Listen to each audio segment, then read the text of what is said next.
Entre hilos, el poder de la conversación. Un doble clic a los clásicos del pensamiento social. Bienvenidos a este segundo capítulo de Entre Hilos. Estamos junto a Daniel Chernilo. Hola Daniel, ¿cómo estás? Hola. Daniel es profesor de la Escuela de Gobierno de la Universidad Adolfo Ibáñez y también sociólogo y filósofo. Y hoy día vamos a hablar de posiblemente el libro más famoso de la sociología, el único libro de sociología hasta donde sabemos que fue alguna vez portada en la revista Time, que es La ética protestante y el espíritu del capitalismo de Max Weber. Max Weber era el séptimo hijo, ¿no?, de su familia, perdón, el primero de 7 hijos. Sí, Weber nació en 1864, muere en 1920. Ahora que estuvo el COVID, se puso muy de moda recordar que Weber muere producto de la gripe española, ¿no?, que azota a Europa a finales de la Primera Guerra Mundial. Él es el hijo de una familia burguesa muy sólida, muy establecida del norte de Alemania, de lo que se conocía en esa época, que era Prusia, una parte muy tradicional de Alemania, pero no era de una familia terrateniente, no era una familia noble, sino que era una familia que había hecho dinero. Y es una familia entonces que desde esa posición como de privilegio, ¿no?, hace que su hijo estudie Derecho y él hace una carrera meteórica para su época, ¿no?, y a los 30 años ya es profesor titular de Derecho, súper joven y súper exitoso muy rápidamente. ¿Y de dónde sale entonces que esta sea la Biblia de la sociología, o una de las Biblias? Es un accidente, como en casi todo, como casi siempre en estos casos. La tesis de este libro es una tesis relativamente simple y que en realidad ni siquiera es tan interesante. Hoy día está refutada en distintos lados. Y es la idea de que el capitalismo como sistema económico, ¿no?, una forma de producir en la economía orientada hacia la ganancia, eso es el capitalismo, es la idea de Weber, surge en los países de cultura protestante o de religión protestante. En los países más bien europeos, ¿sí?, y en las colonias americanas, ¿no?, del norte de América, donde el protestantismo tiene primacía sobre el capitalismo. Weber además era protestante, ¿no? Sí. De mamá calvinista y de padre protestante. Efectivamente.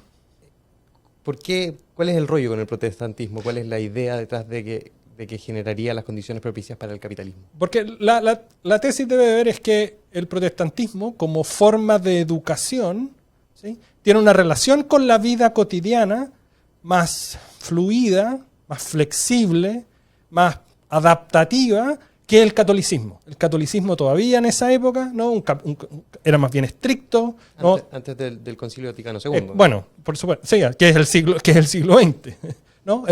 La idea de que las profesiones principales son el derecho, la filosofía, la teología, en las culturas protestantes, ¿no?, los trabajos manuales, los oficios, la ingeniería, los trabajos más ligados directamente al comercio, no eran mal vistos como si era en el caso del catolicismo. Entonces dice Weber que esta ética que tiende a propiciar una conducta, la llama él intramundana, donde no nos tratamos de alejar del mundo, sino que nos vemos imbuidos, nos sumergimos en el mundo, en la cotidianidad, y vemos ahí la manera de implementar la voluntad de Dios. En vez de retraernos, ¿sí?, nos involucramos con el mundo. Y el libro se hace tan conocido porque fue leído inmediatamente como una refutación a Marx. La fama del libro se debe menos a esta tesis, que tiene muchas cosas interesantes, podemos detallarlas más adelante, sino que se leyó, no era realmente la idea de Weber, pero las intenciones de los autores cuando escriben los libros terminan importando muy poco a veces, sino que se leyó como que si Marx había dicho que el capitalismo surgía por la lucha de clase, entonces aquí venía Weber a refutar a Marx. No, eso no es así. Exactamente. Y Marx versus Weber en este caso, ¿qué hubiese dicho de la respuesta de Weber? De esta idea de Weber. Marx hubiese dicho que posiblemente Weber está confundiendo causas y efectos, que lo que sucede es que esas son sociedades donde hay una acumulación de capital más temprana, donde ya hay una clase burguesa que se orienta hacia la ganancia porque eso es lo que les conviene y no porque hay una idea ética o religiosa detrás, y que entonces Weber invierte lo que son las relaciones económicas, ¿no?, y los intereses económicos reales. La gran pugna aquí, y esa es una cuestión que nos pasa todo el tiempo, es cuánto pesa en la explicación de cualquier fenómeno el interés propio por oposición a las ideas.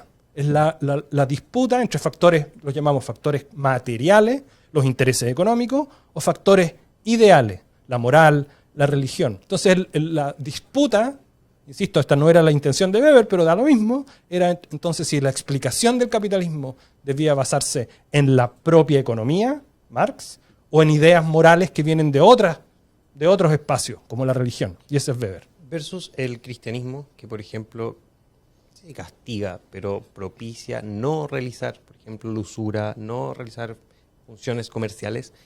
¿Qué hay en el protestantismo, qué habría en el protestantismo, en el dogma protestante, que le permite a Weber decir, mira, aquí están las condiciones materiales y teóricas para que se genere un capitalismo bullante, una economía bullante? Entonces, básicamente son, yo creo, 2 o 3 cosas. La primera es la idea de que hay que comprometerse con la actividad que uno está haciendo, que uno puede ofrecerle a Dios desde cualquier espacio, y que entonces si lo puedo hacer de mi trabajo, por pequeño que sea, mi forma de entregarme a la causa religiosa, ¿no? a ofrecer mi compromiso con Dios, es hacer bien mi tarea, lo mejor posible, de manera súper rigurosa, ¿no? De manera muy, muy puntual, ¿no? hasta el último detalle.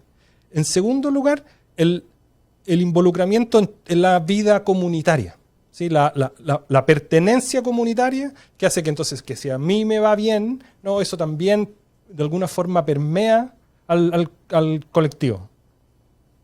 Pero eso no es exclusivo, me imagino, del protestantismo. También creo verlo, por ejemplo, en las comunidades judías, incluso en comunidades católicas, no sé si chilenas, pero donde hay una importancia en la comunidad, en la vida comunitaria a través de la iglesia. De hecho, el estudio de Weber, que se llama La ética protestante y el estudio del capitalismo, es parte de una serie de libros. Estos debieran uno leerlo, ¿no? En el primer podcast hablamos de un libro enorme de Arendt, que eran 700 páginas. Aquí son 4 o 5 libros de Weber distintos, todos bastante largos, donde él hace una reflexión similar en el caso del Islam, en el caso del judaísmo, en el caso del hinduismo. Sí, no escribe un libro efectivamente sobre el capitalismo, pero su preocupación era relativamente la misma. ¿Cómo influyen las ideas religiosas en el comportamiento económico? Y en ese sentido, por ejemplo, la tesis de la ética protestante es una tesis contra la idea tradicional, ¿no? De que los judíos tienen esta afinidad natural con el dinero y que el capitalismo se debe, ¿no? a la usura propiciada por los judíos o a las conexiones internacionales de los grandes banqueros judíos. Weber dice eso, nada de eso tiene el más mínimo sentido. Aquí lo que hay que explorar es el tipo de cambio de conducta y la orientación ética hacia el trabajo manual, que permite entonces la acumulación de riqueza y que progresivamente se transforma en este sistema que no es producto de la voluntad de nadie, pero que una vez que se crea es tan difícil de escapar de él. Y si uno lo mira desde, estoy pensando por ejemplo en comparar, no sé, la conquista española, católica, ultracatólica, con ciertas características con la conquista de Estados Unidos, la conquista de Canadá, eso igual influyó en cómo se fueron formando las sociedades y las ideas económicas de cada sociedad, ¿no? Efectivamente, aparte de las explicaciones, hoy día a ratos nos separamos un poco de ellas, pero muchas de las discusiones asociadas al por qué el retraso económico permanente de América Latina se asocia, finalmente el mismo caso español, ¿no? Que fue un país que, teniendo el primer imperio y siendo el país más rico de Europa en su momento, perdió todas las lucas. Efectivamente. Entonces, que hay algo en la relación de la ética religiosa católica con la actividad económica que parece no tener esta afinidad tan fina, esta afinidad tan nítida, como sería en el caso del protestantismo. Entonces, hay muchos trabajos que han enfatizado esta idea de que hay un barroco latinoamericano, una identidad latinoamericana que se forja en algún momento de la colonia, para la cual el capitalismo es algo ajeno, es algo que se impone por las relaciones comerciales, por ejemplo, con los británicos del siglo XVIII en adelante, pero que no es autóctono, que no es endógeno, que no es parte de nuestra cultura. Y todas esas discusiones, en último término, por eso este libro es tan famoso, remiten a esta explicación original de Weber, original en el sentido que es el primero que la formula, ¿no? Hace ya más de 100 años, de que para entender la economía, hay que observar también la religión, que es una intuición súper interesante y que podemos ver en la forma en que distintos grupos, por ejemplo, en el caso de la Iglesias protestantes. de las iglesias protestantes, ¿no? La forma en que los sectores católicos, por ejemplo, en Chile se relacionan de manera más afín con algunas clases que con otras, ¿no? Con las clases altas más que con las clases bajas, y el catolicismo de base tiene sus propias características. Bueno, todo eso está a la base de la idea original de Weber. ¿Y por qué Weber se mete en este tema? Porque siendo abogado, estudiando sociología, o haciendo sociología si uno quiere, y estudiando también, por ejemplo, sistema político, economía y sociedad, ¿qué lo lleva a la religión? ¿Por qué termina escribiendo este libro? ¿Qué hay en su vida que lo hace escribirlo? Weber tiene una pregunta de fondo para meterse en las distintas religiones que es súper interesante. Él dice, ¿por qué sucede que una región del mundo relativamente pequeña, como Europa, geográficamente pequeña, con pocos recursos naturales, sin grandes avances tecnológicos hasta el siglo XV o siglo XVI, Concentra esa cantidad de riqueza. en un momento se pega, ¿no? Se hace un despegue que la separa de la trayectoria de las zonas más ricas del mundo, ¿no? El sur de Europa, ¿no? El caso español, o el caso de China, o el caso de India, o el caso de Japón. Entonces, su preocupación, él la llama, es una preocupación comparada. ¿Por qué estas distintas regiones del mundo adoptan trayectorias tan distintas? ¿Y cuál es entonces el rol que tiene la religión en lo que él cree es el gran factor que explica este despegue económico de Europa, que es el surgimiento justamente del capitalismo? ¿Y qué otros factores influyen en este surgimiento del capitalismo? ¿O en este despegue del capitalismo, además de la religión, en la teoría de Weber? Hay una idea que es la que se conoce como la idea del desencantamiento del mundo, que es la idea que con el progreso de la ciencia moderna nos empezamos a relacionar con la naturaleza, ya no como una entidad viva. Hoy día estamos viviendo, si tú quieres, los costos de esa forma más bien no objetivante, de transformarla en un objeto, en un medio para un fin de la naturaleza, pero esta idea de que la naturaleza no está poblada por espíritus, por fuerzas mágicas que no podemos conocer, sino que la naturaleza es un medio para la satisfacción, ¿no?, de nuestras necesidades humanas. Y todo el desarrollo tecnológico que se inicia desde el siglo XVI en adelante está construido sobre la idea de que podemos conocer la naturaleza, y al conocerla podemos manipularla y podemos entonces producir más, en menos tiempo, con más eficiencia, en mayor cantidad. Y ese es finalmente el desarrollo económico. Veo aquí que además, habiendo nacido en 1864, la vida de Weber debe haber estado marcada muy visualmente por la revolución industrial, por la industrialización europea, por la creación de nuevas máquinas, por las nuevas tecnologías. Por supuesto, Weber hace un viaje a Estados Unidos alrededor de 1910, 12, ¿no? Y vuelve entre maravillado y medio angustiado con lo que observa. Por un lado, el crecimiento de toda esta industria, ¿no? Una cuestión muy interesante que él observa de su viaje por Estados Unidos es lo que hoy día llamaríamos el fenómeno del populismo. Él llega muy sorprendido de descubrir estos partidos políticos, ¿no?, que acarrean masas de gente, de votantes que no tienen mayor afinidad ideológica, sino que les dicen, vote por mí porque yo les voy a ofrecer tal y cual cosa, vote por mí porque entonces va a tener, ¿no?, tales y cuales beneficios. Y esta democracia moderna que él ve en acción en Estados Unidos, tan distinta a la democracia todavía relativamente protegida, bien pequeña, de una clase, de una élite, ¿no?, muy controladora, muy conservadora, como era la élite alemana de la época. Weber llega de Estados Unidos con esas dos imágenes. Por un lado, la imagen del desarrollo económico, del dinamismo, pero por otro lado, súper preocupado de que si bien la democracia es positiva, ¿no?, tiene este lado populista, ese es un término nuestro, por supuesto, no de su época, pero que a él lo pone muy, muy nervioso, porque entonces, dice él, los líderes carismáticos, ¿no?, los líderes que se arrogan la representatividad del pueblo, son los que mandan. O sea, oscila entre un capitalismo, un desarrollo económico muy visual, muy patente, y una cultura, el surgimiento de una cultura de masas. Cuestión que yo entiendo era una de las cosas que a Arendt le tenía más pavor, digamos, el hombre masa.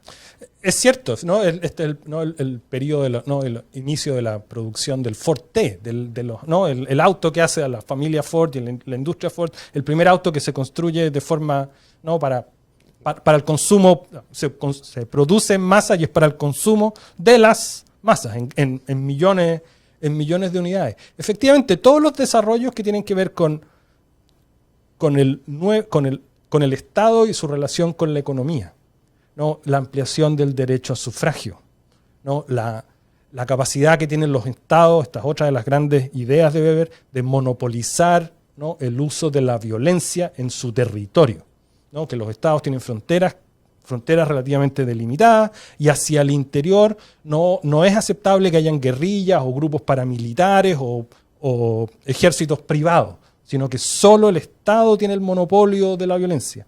Todos esos fenómenos que son todavía nuevos, son más bien incipientes, son los que a él le llaman la atención para tratar de entender, bueno, qué es lo que está pasando en este mundo que está en permanente cambio, o en un cambio tan acelerado. Además, en un cambio para él en su vida que ha sido muy, muy sorprendente, ¿no? Habiendo pasado todos los años que vive, digamos, ve harto cambio.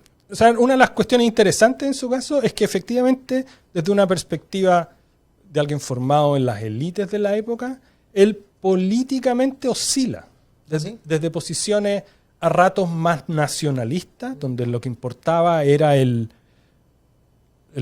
desarrollo de una Alemania fuerte económicamente, no nacionalismo como lo vamos a entender con los nazis, pero un un crecimiento de la nación y de una nación fuerte, hasta posiciones súper cercanas a la socialdemocracia, que en esa época era un partido que hoy día estaría mucho más cerca del comunismo que de un partido como un partido socialista. Y esa oscilación es porque él se da cuenta que en la sociedad, creo yo, se da cuenta que en la sociedad contemporánea las necesidades van cambiando. Hay momentos en que se requiere, ¿no?, de la autoridad del Estado, porque desde ahí entonces se puede, por ejemplo, promover desarrollo económico, pero hay veces que son las condiciones de vida de los más pobres, que son sus situaciones tan imperiosa, ¿no? y la obligación del Estado por hacerse cargo de esos problemas es tan fundamental que entonces políticas, hoy día las llamaríamos redistributivas, deben ser tomadas en consideración. Weber se presentó a elecciones parlamentarias, creo 2 veces, las 2 veces no salió electo, así que como buen intelectual y académico era pésimo político. Pero era un pragmático. Totalmente. Yo creo que su visión de la política está súper orientada a la idea de que las necesidades van cambiando y que en ese contexto, cuando se acercaba la guerra, cuando se instala se produce la Primera Guerra Mundial, las necesidades del Estado son de un tipo. Una vez que se acaba la guerra, de otro. Y hay que hacerse cargo de la destrucción, de los heridos, de las familias, ¿no?, de las familias que han quedado truncadas, entonces las necesidades son de otro tipo, efectivamente. ¿Qué otras cosas, qué otros libros son interesantes de revisar de Max Weber? Yo creo que lo más interesante a lo mejor para recomendar son sus escritos más políticos. Tiene 2 conferencias que son tal vez de los libros más conocidos, que se llaman El político como vocación, la política como vocación y el científico, o la ciencia como vocación, que son conferencias que él dicta a los estudiantes, ¿no?, poco antes de morir, entre 1919 y principios de 1920. Y ahí lo que trata de mostrar son básicamente que el dedicarse a la ciencia, hoy día llamaríamos a la actividad intelectual, no está pensando solo en la ciencia de los laboratorios, ¿no?, y el dedicarse a la política son tareas incompatibles, porque el que se dedica a la ciencia tiene una sola vocación, que es la vocación de tratar de entender, de comprender, de conseguir el mejor conocimiento, sabiendo que mañana va a venir alguien con nuevo conocimiento y va a superar, ¿no?, y va a trascender aquello que yo obtuve. El político tiene otra vocación, ¿no? Y él valoraba mucho los políticos, decía él, que viven para la política y no de la política. O sea, la política es una vocación en el sentido que uno tiene que estar dispuesto a hacer muchos sacrificios personales, a tomar decisiones muy difíciles y no quejarse después de que a uno lo critiquen por haber tomado esas decisiones, pero que sin políticos con coraje, con valor, con responsabilidad, que era una palabra que a él le gustaba mucho, ¿no? Hay una ética de la responsabilidad que tienen los políticos para con sus decisiones, para con sus electores. Sin esos políticos, los estados modernos están condenados al fracaso. Así que los ensayos de la ciencia como vocación y de la política como vocación, y este libro que tal vez con el que partimos, que es La ética protestante del espíritu del capitalismo, ofrecen ideas súper interesantes en esas distintas direcciones. Bien, creo que tenemos que ir cerrando, Daniel, pero qué rico es poder hablar de estos temas y sobre todo de un libro que me parece que podría parecer complejo, pero que también invitamos a revisar y a poder, como les decía en el capítulo anterior, picotear, relacionarse con el libro de una forma que no sea tan canónica para poder leer algunos temas que no siempre revisamos. En el contexto de este libro, la gran recomendación que uno puede hacer es no mirar las notas al pie de página del libro, que son como la mitad del libro. Entonces hay que leerlo olvidándose de las notas a pie y se lee mucho mejor. Ahí tienen un consejo. Excelente, muchas gracias. Gracias.